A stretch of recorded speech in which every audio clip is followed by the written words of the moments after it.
ntchito zonse zisaonesedwa pakanema.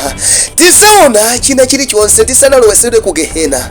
Kaya timalesera mowa, timamwa mowa, tizazionera tokha, tisapukusa mutu kuzimvera chisoni. Nimapangiranji kalanga zimene sijaine. Kaya timaenda ndi akazi, timaenda ndi amuna, tinali mahule, anthu auhule, tizazionera tokha. Kaya timaenda juga, zisabwera poyera tisaona china chilichonse tisanalowesedwe ku gehena. Pamenepo tisalamulidwa kuti tilowe ku gehena motengera ndi ntchito zathu. Amayi wanga, abambo wanga, nthawi yolapa ndino, nthawi yosiya machimo ndino. Musatanganidwe ndi za dziko lapansi, pakuti dziko latha ndipo Yesu abwera msanga. Kodi mwasankha kukapezeka ku gehena? Ngati mwasankha kukapezeka kumwamba, landirani Yesu lero. Pastor Fyson ndiye dzina langa. Shalom.